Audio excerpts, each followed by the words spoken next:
Salut la compagnie, c'est Jules Melon et aujourd'hui dans Impro Ciné Critique, après une bonne douche, mais toujours assez fatigué, hein, ça se voit peut-être avec mes petits yeux, j'avais quand même envie de vous parler d'un western, ou plutôt un anti-western, western révisionniste selon les appellations, sorti en 1972, donc qui fête cette année ses 50 ans, Jeremiah Johnson, réalisé par Sydney Pollack, dont c'est au moins le troisième long métrage que je vois après Tootsie, que j'ai évoqué sur la chaîne, et Yakuza, dont je n'ai pas encore parlé. Et au casting, dans le rôle principal et titre, nous retrouvons le grand Robert Redford. À ses côtés, citons les présences de Will Geer, Stephen Gerash, le jeune Josh Harby, ou encore Delly Bolton, pour les principaux. Et alors, si j'ai eu envie enfin de voir ce brûlot, c'est pour une raison un peu étrange. C'est qu'en fait, j'en avais déjà vu des images dans Le Grand Détournement, la parodie La classe américaine de Michel Hazanavicius. Et oui, quand on voit Robert Redford déambuler comme ça dans la nature et tout, bah ça vient de là. Donc forcément, il y a des moments où tu vas sourire, hein, en voyant ce film, en ayant la classe américaine en tête, sauf que bah, ce n'est pas vraiment une œuvre drôle, au contraire. Il s'agit plutôt d'un drame contemplatif d'aventure qui va raconter l'histoire d'un ancien militaire, un vétéran de la guerre, qui a décidé de quitter la civilisation et la violence des hommes. Ça se situe donc aux alentours des années 1850, et Jeremiah Johnson va devenir un mountain man, un trappeur, vivre en communion avec la nature, faire des rencontres plus ou moins fortuites et plus ou moins heureuses, donc. Et il va devoir apprendre la survie, la compassion, et aussi parfois des moments plus difficiles, voilà, selon sur qui il va tomber, selon surtout ce qui va lui arriver. Et c'est un film assez extraordinaire parce que, en fait, j'aime bien ces métrages qui jouent avec les silences, qui nous laissent profiter.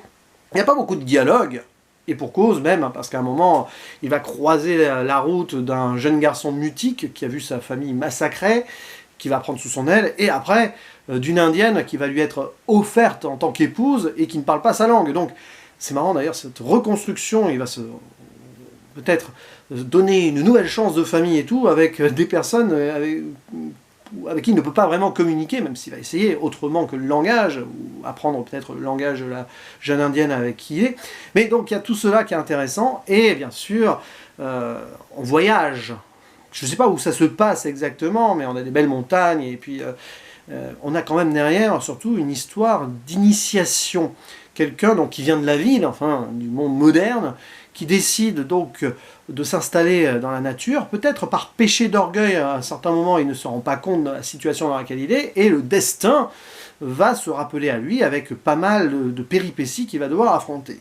Et c'est passionnant de voir la trajectoire de cet homme qui est plein de compassion, qui est plein de bonté sur le papier, qui va donner sa chance à chaque rencontre, que ce soit par exemple un vieux trappeur qui va devenir son mentor, un chasseur de grizzly, différents Indiens d'Amérique de différentes peuplades avec qui il essaye de communiquer. Là aussi c'est intéressant, on a par exemple des crows, des corbeaux, avec personnage de chemise rouge au début, un beau respect mutuel s'installe. C'est en cela que c'est un peu un anti-western ou un western révisionniste, c'est qu'il montre les Indiens d'Amérique aussi sur un aspect positif. C'est un film d'ailleurs où il y a des bons et des méchants dans tous les compartiments, on va dire, potentiels niveau ethnique, hein. Donc c'est pas manichéen pour un sou. Donc voilà, il y a les corbeaux, les crows, il y a les têtes plates, je crois, les flatheads, et on a les blackfoot, qui sont pas gentils hein, à certains moments. Voilà, donc on dresse un beau portrait, enfin un portrait assez dur aussi, de cette Amérique de l'époque, et d'un homme qui va devoir apprendre, et qui va être parfois victime de sa gentillesse, et devoir aller plus loin, j'en dis pas plus, mais il va vivre quelques drames, et aussi devoir, bah oui, à un moment retrouver presque la civilisation par défaut quand il va croiser la route de certains de ses pairs, et qui va aider, mais il va peut-être le regretter aussi, voilà. Donc c'est un film qui est passionnant parce que, donc on suit cela sur quelques mois, tu as l'impression ici que la vie de Jeremiah Johnson est totalement connectée avec la nature, les rencontres, presque comme si on défilait diverses saisons à travers lui. On a des débuts difficiles, mais très vite le printemps et l'été de son existence, quand il va se redonner une chance de créer quelque chose, de bâtir vraiment un nouveau foyer, puis après ça va se gâter d'une certaine manière et on va se retrouver avec l'automne et l'hiver et le retour de la violence, parce qu'il y a un petit peu aussi ce cynisme-là, c'est que malgré tout, quoi qu'il arrive, même si on veut s'éloigner du monde humain, l'humanité est d'autant plus là qu'elle continue de se répandre. C'est la conquête de l'Ouest, 1850 et tout, et que nulle part vous pourrez être tranquille, et que de toute façon, l'aspect conquérant de certaines personnes va toujours venir, va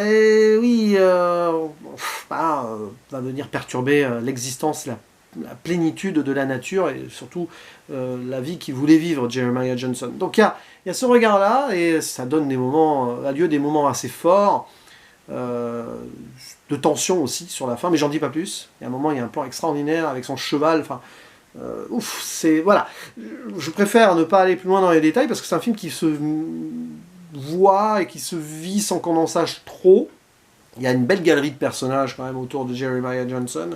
Même s'ils sont plus ou moins développés, certains, c'est intense, il y a de la force derrière, dans les relations qu'il construit ou qu'il ne construit pas, voilà.